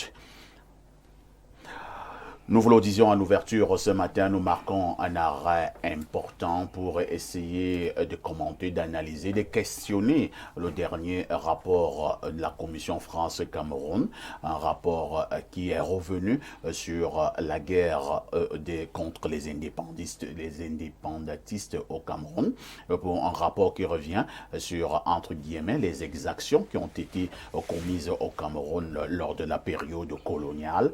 Le rapport a pris l'intervalle 1945-1971. Ce matin, nous vous l'avons également dit, certaines familles autochtones de Yaoundé ne sont pas très contentes de ce rapport, estimant qu'elles ont royalement été oubliées dans le cadre justement de ce rapport. Nous allons également nous poser la question en fin de ce programme pour savoir si enfin la France a finalement reconnu ses torts, ses péchés pendant la période coloniale au niveau du Cameroun. Je commence par Bernard Owona. Bernard Owona, que vous suscite d'abord ce commentaire, que vous suscite d'ailleurs, quel est le commentaire que vous posez sur ce rapport de la Commission France-Cameroun qui revient sur la période coloniale et sur la responsabilité de la France pendant cette période au Cameroun? C'est un rapport qui tombe à pic. En réalité, il fallait qu'il soit connu un jour, présenté à l'opinion un jour. Donc le 21 janvier dernier, le 28 également ici à Yaoundé, le 21 d'abord à Paris, à l'Élysée, la commission mixte qui a travaillé sur ce rapport avec 12 experts, 12 historiens et universitaires, qui ont travaillé d'arrache-pied, français et camerounais. Ils ont sorti un rapport qui a été remis aux deux présidents, le président français et le président camerounais. Tout à fait. J'avoue que jusqu'ici, tout va bien, puisque même le président lui-même a reconnu lors de son discours qu'il espère que c'est un début de vérité. Un début de vérité, c'est-à-dire qu'il y a d'autres vérités que les populations camerounaises devraient savoir, devraient intégrer dans l'avenir. Après donc cette première étape qui est le rapport en lui-même. Ce qui se passe, c'est que le peuple camerounais attend au minimum deux choses de la France arrogante, de la France condescendante. C'est d'abord le pardon. C'est le pardon. Ensuite, dédommager les populations camerounaises ou les familles qui ont été vraiment massacrées par les colons français. Donc le président français jusqu'ici, du moins la France jusqu'ici, a demandé pardon à un seul peuple, l'Algérie. L'Algérie uniquement. Donc il faudrait que les colons français qui ont massacré nos populations en Afrique noire, au sud du Sahara, que les Français en question prennent leurs responsabilités et demandent pardon à ces peuples. Pour le cas du Cameroun, la France doit demander pardon au Cameroun et également dédommager ces familles. Je pense également que le président Biya a été assez clair dans la réception de ce rapport parce qu'il a souhaité que les Camerounais fassent bon usage de ce rapport en question. Je voudrais dire quand même qu'il y a, comme Sa Majesté qui est ici, chez les Invents, le chef de Dongwaekele qui est là, il y a un ouvrage qui a été commis il y a 3 ans, en 2002, par le professeur Joseph Owona de Reggaeté Momar. Le livre s'intitule « Les oubliés de la résistance au Cameroun ». Les oubliés de la résistance au Cameroun. C'est un livre que Je recommande à tous ceux qui veulent vraiment s'enquérir de la situation-là, de cette situation, notamment Sa Majesté, pour le cas des invents. Et les cas aussi très graves qu'on a vécu à Douala, par exemple, au marché Congo, où les Français encerclaient un marché et mettaient le feu. Des centaines de personnes mouraient. Vous avez le choix entre mourir brûlé ou aller affronter les balles du colon. Donc il y a eu des exactions comme ça, indescriptibles, effroyables. Il y a même la veuve de Oumniobé également qui a souffert après l'assassinat de son mari. Elle a été traumatisée vraiment par ces colons. Et je crois qu'il y a cet ensemble de choses, d'éléments qui font en sorte que les Camerounais aujourd'hui sont fiers que la France ait accepté de classifier ses archives pour l'histoire, pour la postérité. Mais j'insiste parfois ici, au-delà donc de ce rapport, what next? Je pense que c'est maintenant que les vraies choses doivent commencer. La France, j'insiste, la France arrogante et condescendante doit demander pardon au peuple camerounais et naturellement aussi dédommager les victimes de ce carnage. Merci Bernard Oona. On va passer la parole à Pierre Blériot-Yemek. Pierre Blériot, il y a un reproche au niveau de ce rapport. C'est vrai que la commission était mixte, mais c'est le côté français qui était chargé de revenir sur les faits historiques au moment où le côté camerounais avait un tout petit peu un volet plus ou moins artistique. Est-ce que nous pouvons fondamentalement faire confiance à ce rapport, sachant que la France, entre guillemets, est mise en cause et c'est la même France qui décide encore d'écrire un rapport? Quelle crédibilité pour ce rapport? Parfait, ce qu'il faut d'abord dire, c'est que la vérité, c'est comme le cours de l'eau. Personne ne peut l'arrêter indéfiniment. C'est un début, comme l'a dit le président Paul Biya, c'est un début de vérité. Veritas liberabit vos. La vérité vous affranchira. C'est la France elle-même qui a d'abord besoin de dire la vérité. Vous voyez? C'est avant Macron, on avait annoncé la déclassification des archives. Tout à fait. Ça a commencé petit à petit. Et vous savez, il y a quelque chose dans la vérité historique. On ne sait pas pourquoi. Les gens se demandent souvent pourquoi les gens filment leurs ébats, n'est-ce pas? Ça se... Je vais vous dire quelque chose de grave pour les historiens.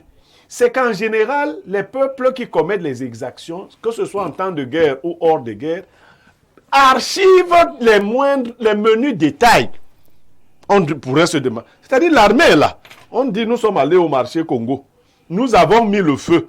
Nous avons comptabilisé 200 morts sur place. Ils archivent ça. J'ai suivi un jour le monsieur qui était chargé à la CIA d'organiser l'assassinat de Patrice Emery Lumumba. Il dit que la décision avait été prise. Si Lumumba n'acceptait pas de changer d'avis, il fallait l'éliminer physiquement. Il faisait ce témoignage. Donc, je crois que la vérité sur les exactions françaises au Cameroun vont nous arriver par dose homéopathique. Je dis aux gens, parce que j'ai été saisi par un journaliste de Le Monde, je n'ai pas réagi jusqu'à présent. J'étais à Bomiébé le week-end et le plus vieux du village m'a dit non, il y a trop de choses qui ne sont pas dites. Je lui ai dit non, papa, les choses ne peuvent pas être toutes dites d'un coup. Oui. Et autre chose, on n'a pas suffisamment informé les Camerounais de cette activité-là. Moi, j'ai vu les dames et autres, les gens qui étaient chargés de ce rapport, uniquement autour de la famille Oumniobé. Quand on organisait les obsèques, une des dames a même pris la parole et nous a lu une partie du travail qui avait déjà été fait. Donc, le problème camerounais ne se limite pas autour de la famille Oumniobé. Et même autour de la famille Oumniobé, on n'a pas suffisamment creusé. Il est plus large quand vous voyez des gens, des oubliés et autres. Mais c'est déjà quelque chose. La France a commis une première erreur au Cameroun, c'est que le Cameroun n'était pas, pour la culture de nos enfants, nos jeunes gens, le Cameroun n'était pas une colonie française. Voilà. On a confié à la France et à l'Angleterre un bébé pour la tutelle. Et la France a commencé par une extrapolation. Elle a directement intégré le Cameroun dans le ministère des colonies et s'est mise à se comporter comme si le Cameroun était, au même titre que les autres, une colonie française. Et comme il y avait bien évidemment de la résistance, parce qu'il faut dire, qu'est-ce qui se passe? Le combat de l'UPC et des autres indépendantistes, c'est de dire à la France que tu n'as pas sur nous l'autorité que tu as sur tes autres colonies. On t'a confié le Cameroun et nous voulons passer à la maturité. La France a particulièrement brimé le Cameroun. Je vous assure, en Afrique, il n'y a pas deux pays. Après le Cameroun, il y a la Namibie. Tout ne peut pas être dit. On a tué des Camerounais en centaines de mille. La France a commis des exactions terribles. Au moment de payer la dette, quand j'entends souvent dire qu'on refuse les visas aux Camerounais en France, j'ai dit, mais non, si la France doit même nous payer la dette, on prend toute la France. Elle va seulement payer. Ce n'est pas une blague, elle va payer progressivement. Et le temps va arriver où pour que la France se réconcilie, ne serait-ce qu'avec elle-même, elle va reconnaître. Vous savez, la France a reconnu les tirailleurs sénégalais, n'est-ce pas? Ouais. Mais la France n'a pas dit au monde quel a été l'apport de l'armée, entre guillemets, camerounaise, des Camerounais dans ces différentes guerres, où elle a utilisé nos gens. Et aujourd'hui, nous avons de faux anciens combattants qui ne reçoivent rien. La France, à ce côté-là, elle respecte ses colonies, parce que le Sénégal, lui, par contre, était bel et bien une colonie française, alors que le Cameroun ne l'était pas. Donc le travail ne vient que de commencer. Les Camerounais, historiens et autres, doivent enrichir ce travail pour qu'il soit complet. Merci beaucoup. Les Camerounais et historiens surtout doivent donc enrichir ce travail pour qu'il soit complet. Selon Pierre Blériot, on va passer la parole au chef traditionnel qui est avec nous sur ce plateau, Sa Majesté Alima. Alors, je rappelle que vous êtes le chef du quartier Ngwaekele à Yaoundé. Que reprochez-vous exactement aux autorités coloniales? Bon, nous reprochons aux autorités coloniales le fait de nous avoir arraché nos terres. En 1941, ils sont venus arracher nos terres, presque 87 hectares. Dans ces 87 hectares, la France ordonne au Cameroun, à l'État camerounais, de passer un bail amphithéotique pour l'ambassade de France sur 6 hectares et un autre terrain à Douala. 6 hectares. Imaginez-vous une ambassade qui est sur pratiquement, parce que c'est à peu près 10 hectares, parce qu'ils ont fait une clôture après. Une ambassade qui est sur 10 hectares, c'est, je ne sais pas, c'était pour faire quoi? Pour faire atterrir des avions, ou bien c'est comment? En pleine ville. En pleine ville. Le quartier général est à côté. Mais ce n'est pas sérieux. Quand vous regardez même, ça fait 66 ans, ils ont un bail amphithéotique de 99 ans pour un prix, 33 ans. oui, pour un prix symbolique d'1 franc par an. 1 franc symbolique par an. C'est l'arrêté, le décret 59-177 du 7 octobre 1959. Je peux vous le lire. L'article dit, premier, l'État du Cameroun est autorisé à louer par bail amphithéotique à l'État français pour une durée de 99 ans et pour un loyer symbolique de 1 franc par an. 2 terrains bâtis, l'un de 6 hectares. Autant dire que c'est gratuit.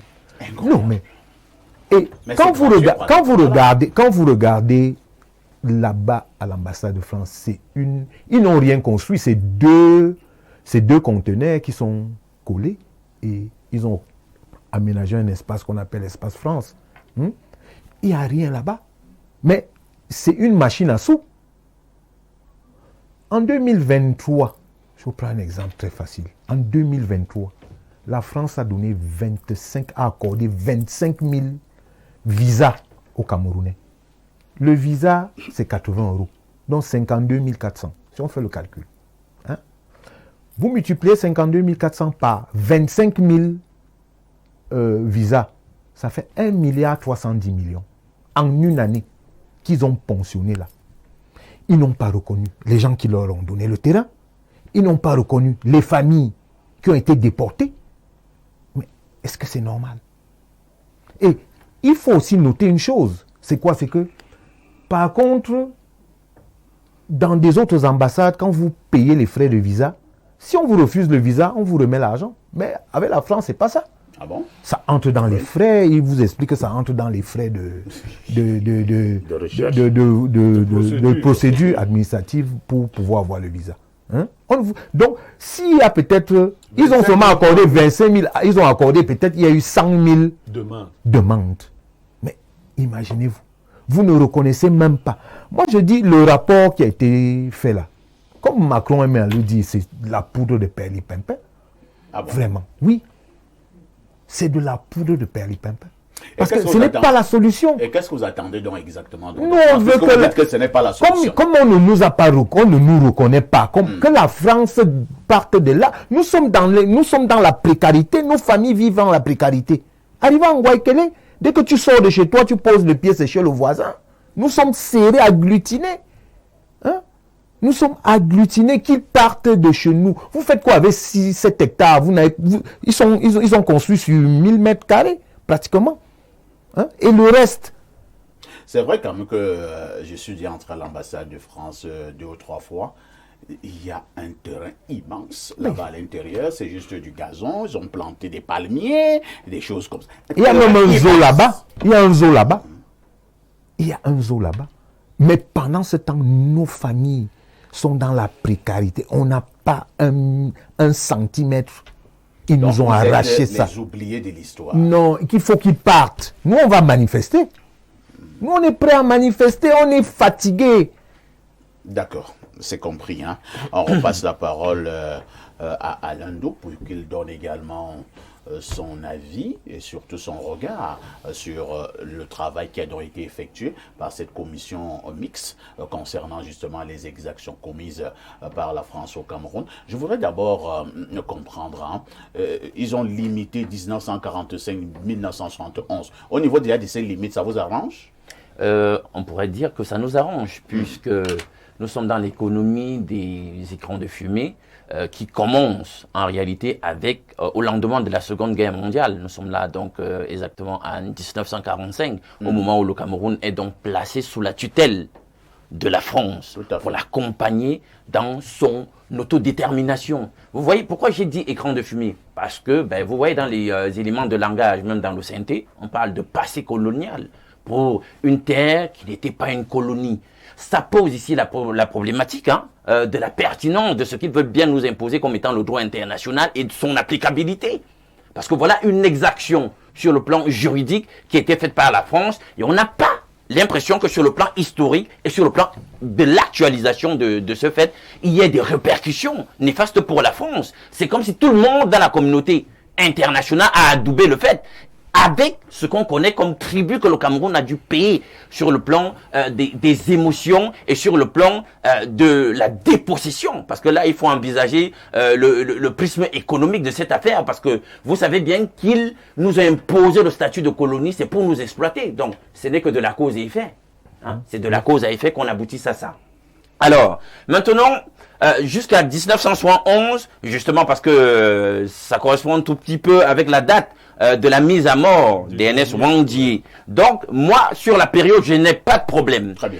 Il y a une économie du déni sur le plan politique qui a été mise en œuvre. Vous vous rappelez les propos de François Fillon, qui a osé, c'est comme si ce monsieur il n'avait jamais fait des cours d'histoire à ce sujet. Il a dit que non, la France ne s'est jamais rendue coupable de quoi que ce soit comme exaction ici pendant la période de tutelle.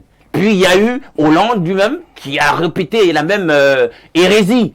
Et puis finalement, vous savez, avec la visite de Macron finalement au Cameroun lors de son dernier passage, la problématique a été reposée sur la table. Et là, il s'est investi maintenant à déclassifier un certain nombre d'archives pour permettre de faire la lumière. Mais il y a un paradoxe qui se dégage quand même. Pourquoi? Même s'il y a une avancée avec Macron, on se rend compte qu'en réalité, la déclassification des archives en question pour faire ce travail de recherche, qui fait plus de 1200 pages, il faut le dire, produit un effet où on a un document où les archives ont été déclassifiées mais mises à la disposition simplement des membres de la commission. Pourquoi il n'y a pas une déclassification tout court? une numérisation de ces archives pour les rendre accessibles à tout le monde. Les historiens camerounais qui voudraient eux aussi à leur tour et à leur façon jeter un regard sur ce passé de leur pays. Tous les citoyens du monde qui voulaient savoir exactement ce que la France a commis comme exaction et comment la France a géré le Cameroun pendant cette période. Vous voyez qu'on a restreint en réalité l'accès aux archives juste à la commission. Alors, du coup, sur le plan sémiotique, ça pose quand même un certain nombre de questionnements. On se dit, est-ce que finalement la France n'est pas dans un jeu politique et elle assume ouvertement qu'elle a des choses à cacher?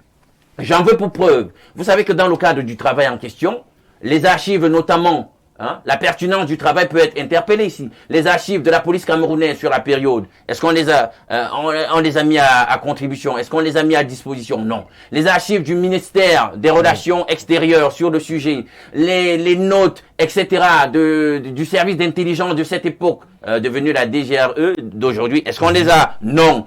Les services de l'administration territoriale, etc. Est-ce qu'on les a mis à contribution? Non. Du coup, il y a quelque chose de foncièrement éculé et digne de critique de la part de ce travail qui vient de nous être fourni.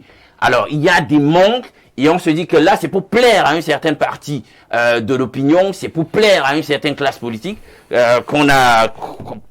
c'est la raison pour laquelle on a produit finalement ce travail, pour essayer de nous apaiser et tout. Mais il y a encore quand même suffisamment de questionnements qui subsistent. D'autant plus que dans le champ en question de ce travail historique, on a quand même un ouvrage qui a été commis en 2011, Cameroun, la guerre secrète aux origines de la France-Afrique, aux éditions La Découverte en 2011 en France, qui a fait un merveilleux travail pour apporter la lumière sur les exactions de la France dans son rapport avec le Cameroun sur la période en question. Donc, est-ce que le travail est pertinent? Je laisse chacun juger. Merci. Lisons d'autres préoccupations de nos nombreux téléspectateurs. Bonjour, Monsieur Parfait. Ici, je refuse que l'on donne l'impression que la France est seule responsable des massacres, des tortures et des assassinats. Ernest Ouandjé a-t-il été assassiné par la France? Non. Des suppôts de la France et ses sous-préfets qui sont encore aux affaires au Cameroun sont aussi responsables. C'est Calice Talon depuis Yaoundé qui envoie ce message. Autre préoccupation. Bonjour. Pour ma part, il est clair que ce rapport est une avancée. Il convient de féliciter la démarche entreprise par la France parce que, pour ma part, je vois mal le Cameroun entreprendre de lui-même une telle action. Le rapport apporte certains éclaircies sur les événements qui se sont déroulés pendant cette période. Ainsi donc, on peut apprécier les rôles et les responsabilités des acteurs. Par ailleurs, certaines limites peuvent être dégagées. La volonté argumentée de ne pas parler de génocide sous le prétexte que dans son étymologie, le mot génocide ne fait pas correspondance. Qu'est-ce que vous voulez dire? Oui. Ne fait pas correspondance avec les idéaux politiques parce que ceux-ci peuvent être changés par les populations victimes de répression. Si la religion est prise en compte pour qualifier un génocide, alors qu'on peut aussi choisir de changer de religion. On y voit dans ce cas un argumentaire léger. 2. Une recommandation implicite aux victimes, familles, aux populations de ne pas intenter des procédures judiciaires pour réclamer justice ou réparation parce que les faits sont déjà passés et qu'aucun tribunal ne pourrait s'en saisir du dossier faute de compétences car le Cameroun n'aurait pas ratifié certaines conventions CPI. 3. Une pauvre illustration du rapport. Au moins les fameuses photos des corps décapités prises devant les soldats français et camerounais qui sont absents certainement dans l'intention de ne pas choquer la communauté internationale, ce qui pourrait écorcher l'image de la France. 4. La non-ouverture de certaines archives classées secret défense, notamment sur la mort de Moumié, lorsque Focard déclare à propos de la mort de Moumié, les archives nous le diront. La commission, à moins d'avoir mal lu... C'est pas ce qu'il voulait dire, lui n'indique pas avoir eu accès à ces archives spécifiques. Du côté camerounais, alors les archives sont carrément inexistantes ou alors la commission n'a pas eu accès. C'est Dr Donald Noumi à Yaoundé et qui envoie ce message. Docteur, essayez de m'appeler après l'émission. Essayez de m'appeler après l'émission. Autre message ce matin.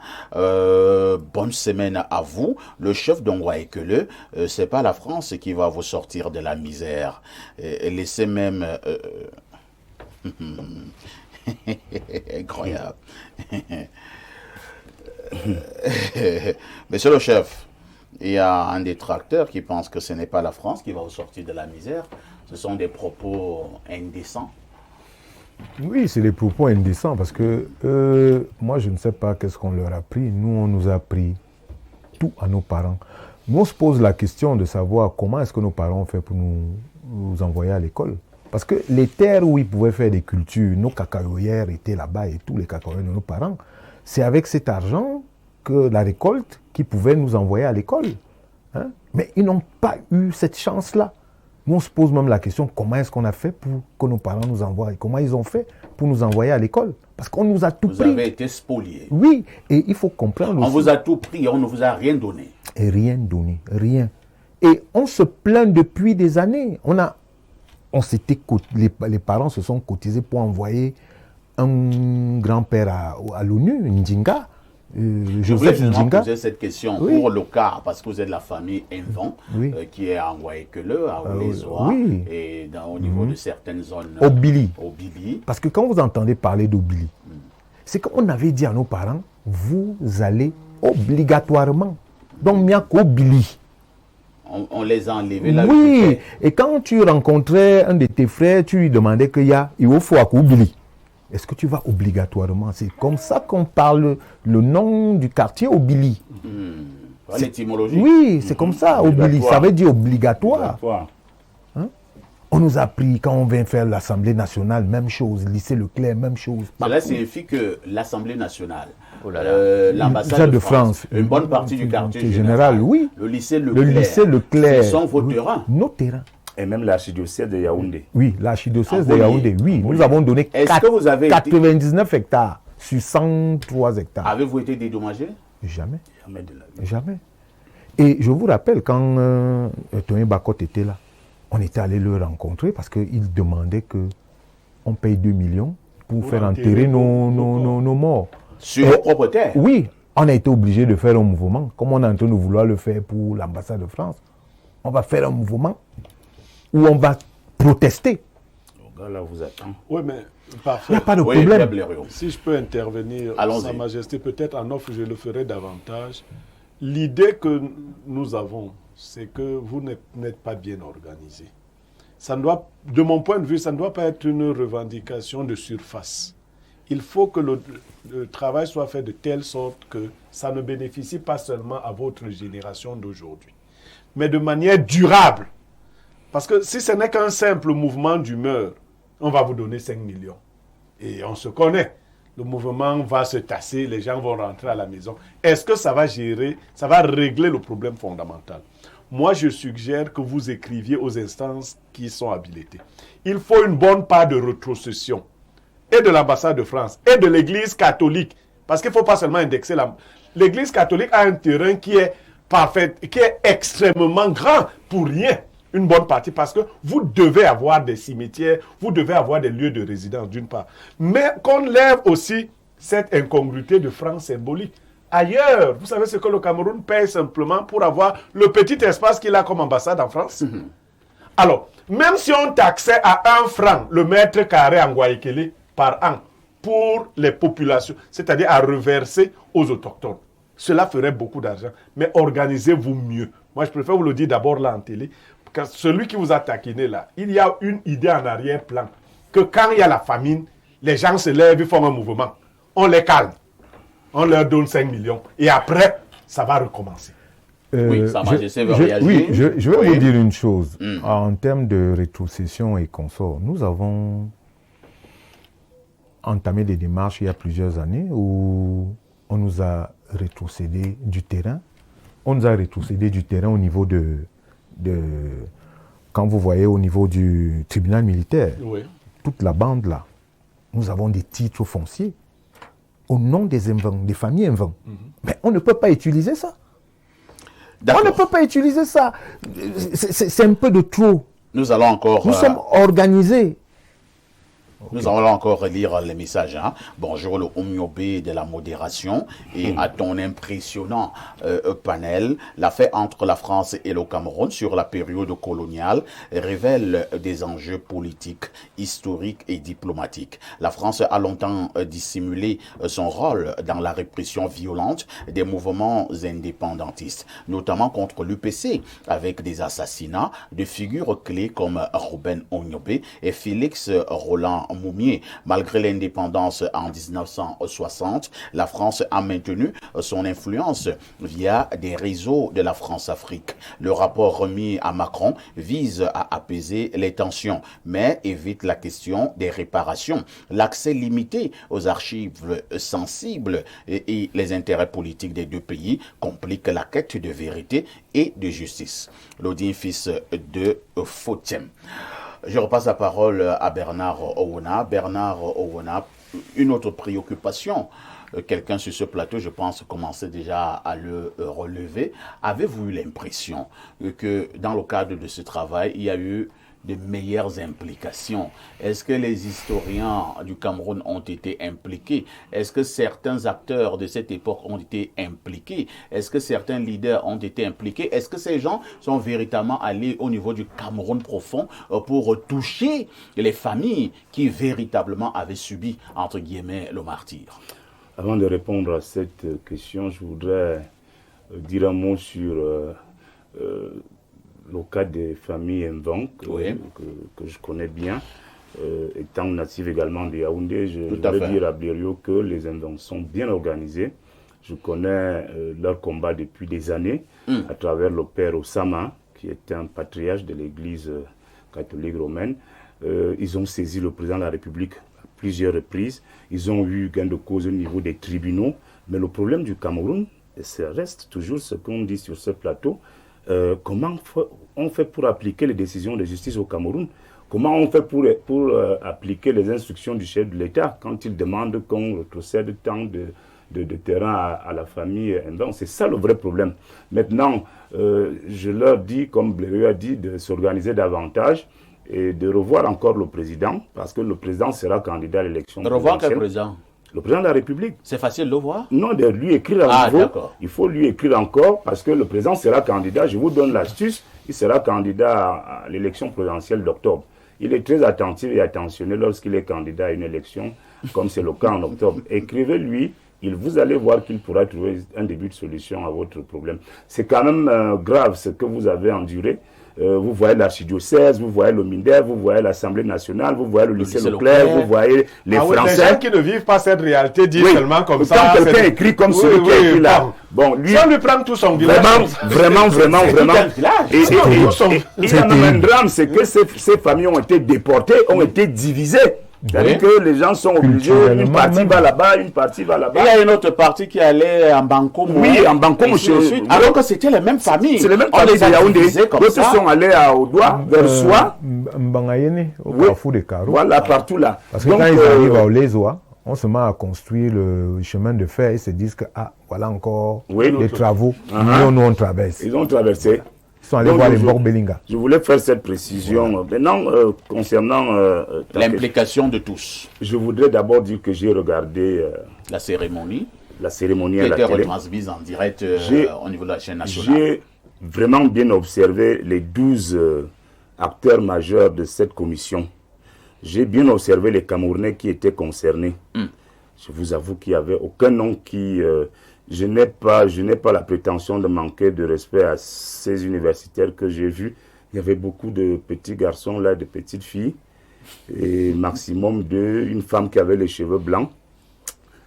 Ça veut dire que ça pose le problème de la sélection ou du cooptage de ces gens-là pour qu'ils appartiennent à cette... En temps même, est-ce que Est-ce que c'est non raisonné?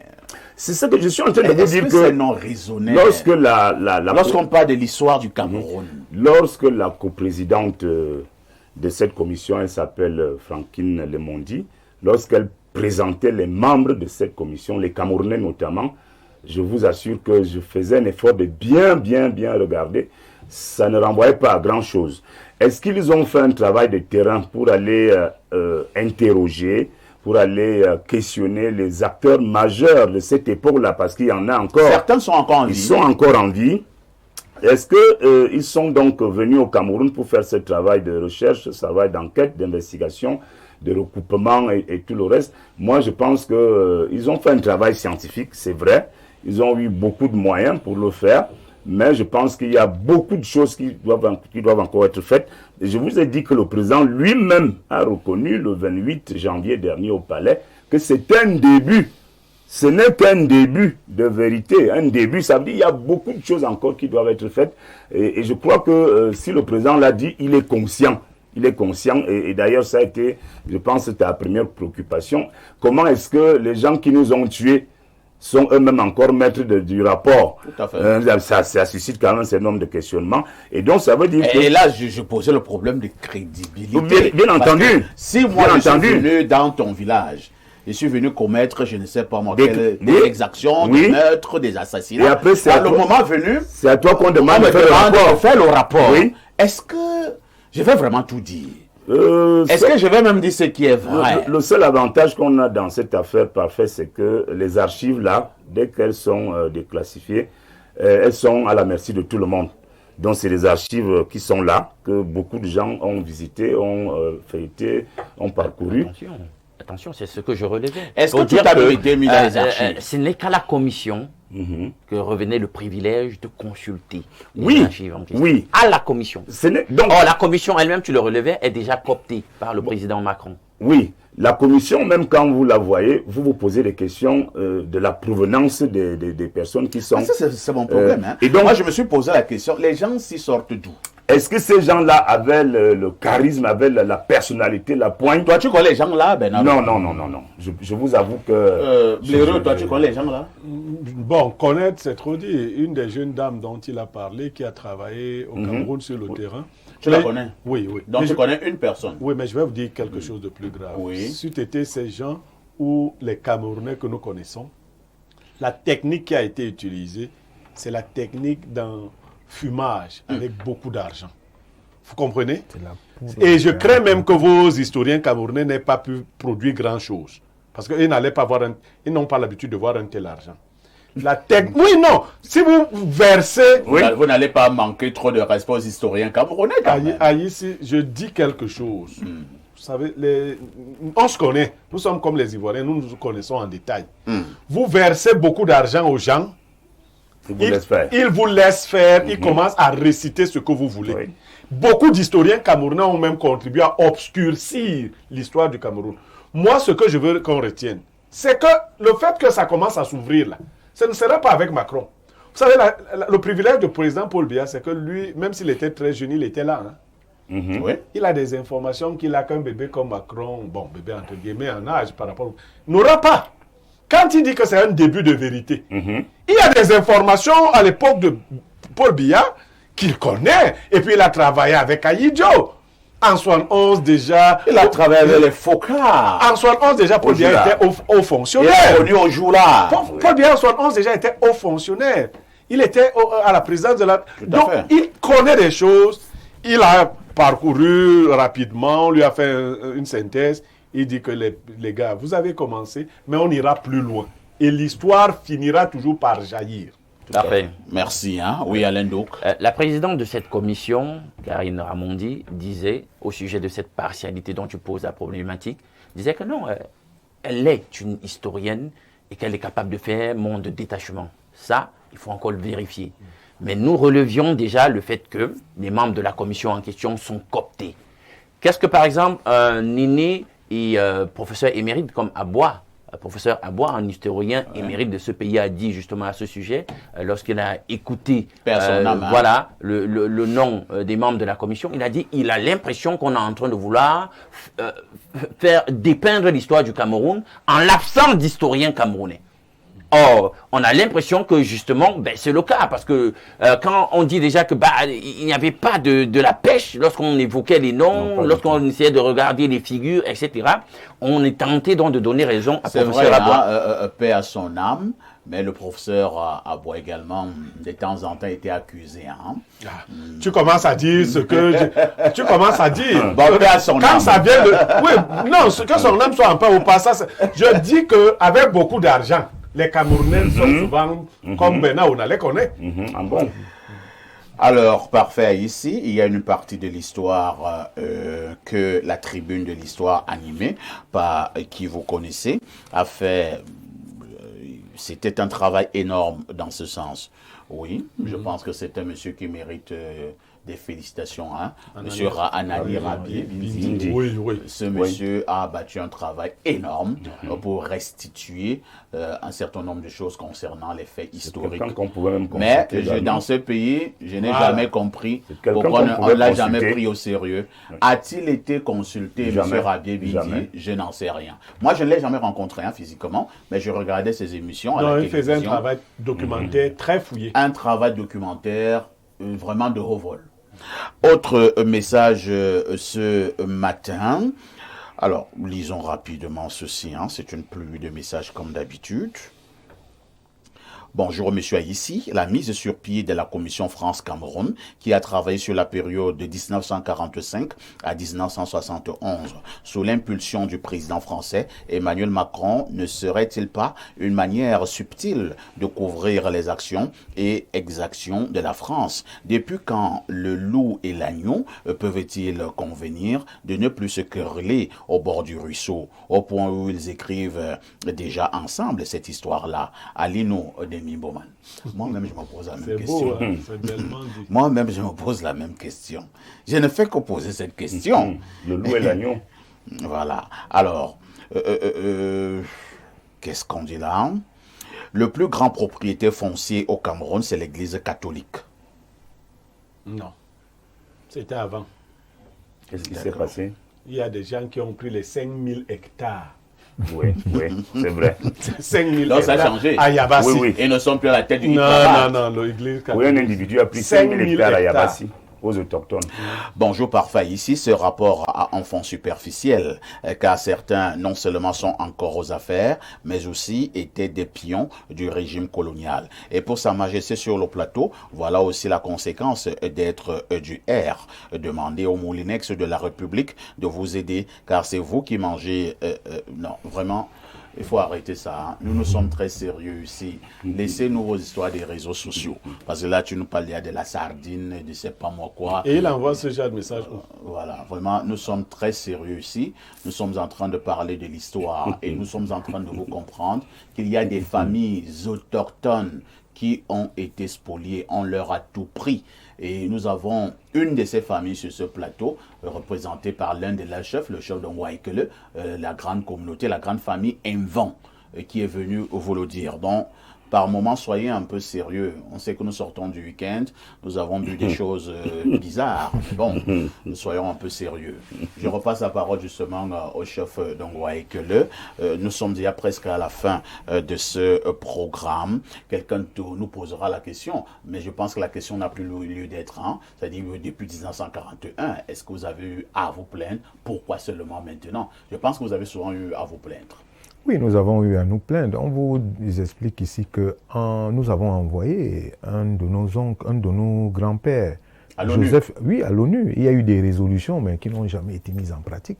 Il y a la résolution de l'ONU sur les terres d'Ongwaekele qui n'ont jamais été mises en pratique. Est-ce que vous avez déjà... Quand on immatriculait, quand on voulait immatriculer les 87 hectares à Ngwaekele, nos familles se sont opposées. Voilà les documents du receveur des domaines où nos familles se sont opposées à l'immatriculation de ces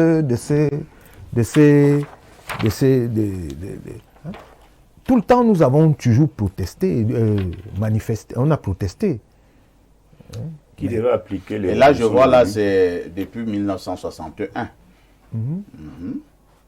Et il faut comprendre que nous avons même des titres à ces endroits-là, mais qu'on ne peut pas exploiter. Et il y a toujours des problèmes. Est-ce que c'est normal?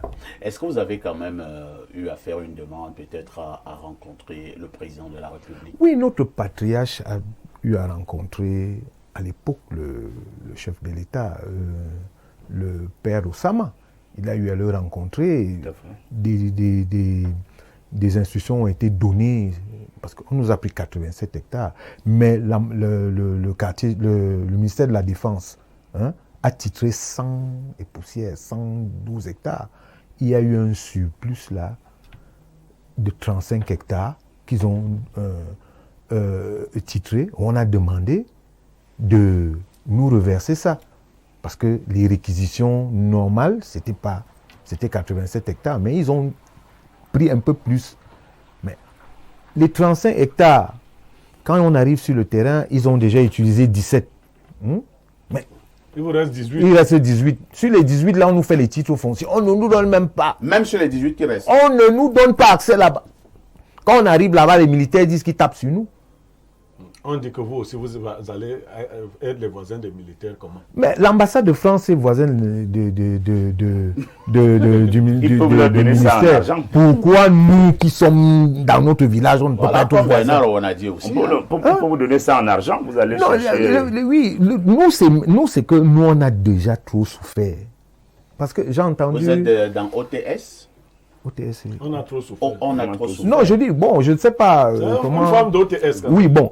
En fait, j'ai entendu des historiens dire que le comble, c'est que les gens qui ont été chassés ne sont plus vivants. Mais ils ont laissé des progénitures. Ils ont laissé des... Si les gens sont sinon, il n'y aurait pas il n'y aurait pas de mémoire historique. Nous sommes là, nous, la progéniture. Et ce que nous demandons, c'est que d'abord, l'ambassade de France, là, c'est trop de terrain. 7 hectares, presque 10 hectares, là, qu'ils nous donnent le reste là, où ils n'ont pas construit, nous remettre ça. Ça, par contre, c'est un peu difficile. C'est un peu difficile, comment? Non, je dis seulement... Difficile, mais pas impossible. Moi, je préfère qu'ils... Est-ce que vous avez quand même rencontré les autorités françaises au pays aussi pour poser vos problèmes? Notamment les ambassadeurs qui sont passés au Cameroun, les ambassadeurs de France. Non, vous savez que quand on écrit à l'ambassade de France n'est pas tenue de nous répondre. N'est pas tenu de nous répondre. Ils vous ont quand même répondu au moins une fois? Non, jamais. On ne nous considère pas.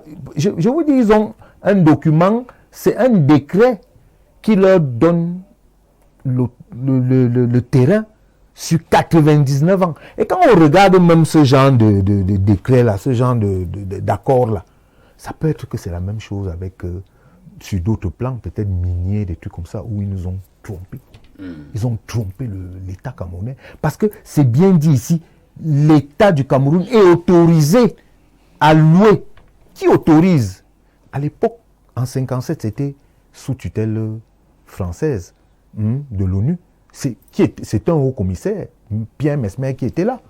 À la fin, qu'est-ce que la communauté demande? À la fin, on demande que l'ambassade de France parte même de là. Interpeller le président de la République. Oui, nous sommes fatigués. Nos parents ont combattu. Non, ne soyez pas fatigués, continuez à revendiquer. Là, maintenant, on est obligé de manifester. Le président de la République... On va manifester. Non, avant de manifester, parlez quand même d'abord, parce qu'il est fort possible que le président de la République regarde cette émission. Et je ne suis pas en train de jouer. Qu'est-ce que vous dites au président de la République concernant vos doléances? Tout ce que nous demandons au président... Vous avez la caméra devant vous. Hein? Tout ce que nous demandons au président de la République, c'est d'essayer de regarder un peu le problème de la communauté Mva. Qu'est-ce qui ne va pas? Comment est-ce qu'on peut nous abandonner à ce stade? Nos parents ont tout fait. Nous avons accepté l'administration. Nous n'avons jamais... Quand on nous a demandé partez, nous sommes partis. On sait que non, c'est pour l'Assemblée nationale, on sait que c'est pour le lycée Leclerc. Moi-même, j'ai fait le lycée Leclerc. Donc, on n'a jamais dit non. Mais en contrepartie, on n'a rien eu. Donc, nous, on veut vous exigez un dédommagement. Un dédommagement et que ce ne soit pas un dédommagement comme disait lui. Non, comme disait qu'on va nous faire un petit dépannage là. Non, on veut un truc qui sera périn, que ça puisse aider nos enfants. Merci. Nous sommes arrivés au terme de ce programme. Quand j'écoute un autochtone parler ainsi, j'ai les larmes aux yeux. Parce que je m'imagine un peu la terre de vos ancêtres. Vous êtes maintenant obligé d'aller pleurer sur les plateaux de télévision en disant « Pardon, aidez-nous. Pardon, aidez-nous. » Pour ceux qui n'ont pas encore vécu cela dans leur village, ça ne leur dit rien. Ça ne leur dit rien. Parce que si tu as Ezeka, si tu as Ngorma Poubi, tu as... c'est pas il y a même la Maïtu qui nous a pas fait de cadeau dans le même sens. La Maïtu. C'est une histoire qui se résume au rapport de force. C'est de l'oppression, en fait. C'est le rapport de force. Il n'y a même pas de tromperie, c'est le rapport de force. Merci. Le plus fort veut s'imposer. C'est ce qu'il fallait dire ce matin. Merci à Alain Douk, merci également à Bernard Owona, merci à Pierre Blériot-Nyemek, merci à Sa Majesté Alima Chama, c'est ça? Alima Chama. Alima Chama, c'est le chef du village Ngwaekele, parce que c'était un village. À Yaoundé Ngwaekele, qui est donc maintenant un quartier de la ville. La rediffusion de ce programme, c'est tous les soirs, à partir de 22h30. Une question avec tout ceci, que faites-vous encore?